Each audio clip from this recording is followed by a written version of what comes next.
Olá, a gente separou aqui vários trechos de A Tormenta de Espadas. É uma narrativa bem épica, complexa. Nossa ideia hoje é, assim, pegar esses fragmentos e entender melhor as viradas-chave, as transformações dos personagens que eles mostram, né? Exato. A gente vai mergulhar em perspectivas bem diferentes. Vamos acompanhar jornadas de honra, muita traição também, sobrevivência, luta por poder, tudo isso num mundo totalmente tumultuado pela guerra.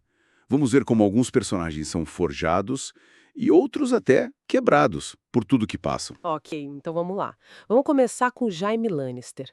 Os trechos mostram ele sendo capturado e tem uma mudança bem drástica. Mas, olha só, ele não perde a mão para os Stark, como talvez a gente esperasse, né? Não, não. São mercenários, os saltimbancos sangrentos do Vargo Hoat. E essa perda, é um ponto de virada total para ele. Total, né? A gente vê um Jaime mais vulnerável, forçado a interagir com a Brienne de Tarth, e ali surge uma dinâmica bem inesperada. Essa jornada de volta para Porto Real o transforma, assim, física e psicologicamente. E o reencontro com a Cersei e o Tywin. Nossa, cheio de tensão, né? Especialmente quando ele confronta eles com a mutilação. Sim, e tem aquela recusa dele. Ele não quer Roxa do Casterly. Ele quer continuar na Guarda Real, mesmo sem a mão na espada. É um desafio direto à lógica de poder do pai, do Tywin. Enquanto o Jaime passa por isso, o irmão dele, Tyrion, também está numa fase bem sombria. A gente vê ele se recuperando da Batalha da Água Negra, com aquela cicatriz horrível. Que vira mais um motivo para zombaria, né? Exato. E ele é nomeado Mestre da Moeda, que parece um passo à frente, mas logo perde isso também. Quer dizer, E o ponto mais baixo mesmo é o casamento forçado com a Sansa Stark. Uma jogada política clara do Tywin para tentar controlar o norte. Mas a situação dele despenca de vez quando Joffrey é envenenado no próprio casamento. E a Cersei, claro. Não perde um segundo para acusar o Tyrion, imediatamente. E o mais doloroso talvez seja a traição da Shae, né? No julgamento. Nossa, sim. A pessoa em quem ele mais confiava, talvez, testemunhando contra ele. É devastador. E é nesse momento de desespero total que aparece uma figura, assim, inesperada. Surge o Oberyn Martell, a víbora vermelha. A chegada dele é muito interessante. Com certeza. Porque ele traz uma vingança pessoal lá de Dorne, bem pro centro do poder Lannister. Isso. E quando ele se oferece para ser o campeão do Tyrion no julgamento por combate contra o Montanha, Ele não tá só defendendo o Tyrion, né? Ele tá desafiando diretamente o Gregor Clegane e, por tabela, os Lannister pela morte da irmã dele, a Elia. É um nó bem complexo de política e vingança pessoal ali. mudando um pouco o foco, mas ainda na dureza da sobrevivência. Arya Stark. Os trechos mostram ela com a Irmandade Sem Bandeiras, sabe? Aquela liderada pelo Beric Dondarrion e o Thoros de Myr. Que seguem um código de justiça bem próprio, né? Com Beric morrendo e voltando. Mas, pra Arya, não é bem o caminho seguro que ela procura. E ela acaba então capturada pelo Sandor Clegane, o cão de caça. Que dupla, hein? Uma aliança totalmente forçada.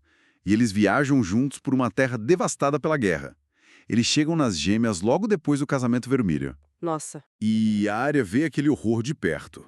A dinâmica entre eles é muito complexa, sabe? Áspera, cheia de ressentimento, mas talvez com um pingo ali de entendimento mútuo sobre a brutalidade do mundo. E culmina com ela abandonando ele ferido, né?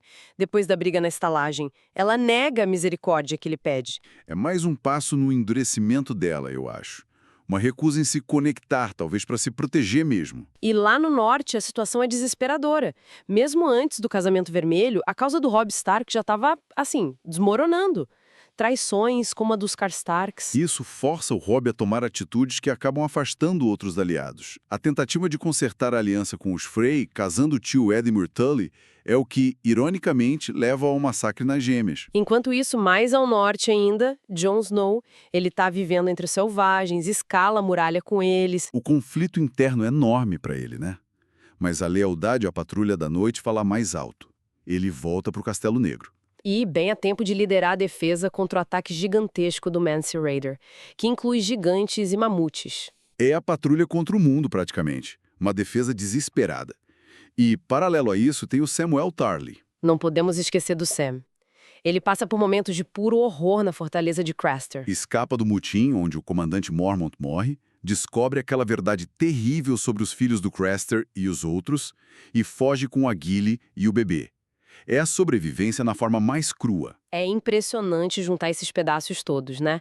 A gente vê jornadas de transformação, como a do Jaime, traições e acusações no caso do Tyrion, a luta sem fim da Arya pela sobrevivência e a defesa desesperada da muralha pelo Jon e pelo Sam. O que é fascinante aqui é como conceitos como honra, família, dever, eles são constantemente testados, né? E redefinidos por essas circunstâncias brutais que os personagens enfrentam. Jaime talvez redescubra um tipo de honra na vulnerabilidade. Uhum. Enquanto Tyrion vê a justiça ser completamente manipulada. A Arya aprende que sobreviver exige escolhas horríveis, e o Jon defende um dever que parece quase impossível. Exato. Lealdades são testadas o tempo todo, votos quebrados, famílias se destroem. O que fica ecoando é como essas situações extremas forçam os personagens a redefinir os próprios limites morais. Fica então a pergunta para a gente pensar. Em meio a tanto caos, será que o poder e a sobrevivência justificam qualquer ato? Onde fica a linha? Pois é, existe um ponto em que a humanidade se perde sem volta. Fica aí a reflexão. Até a próxima análise.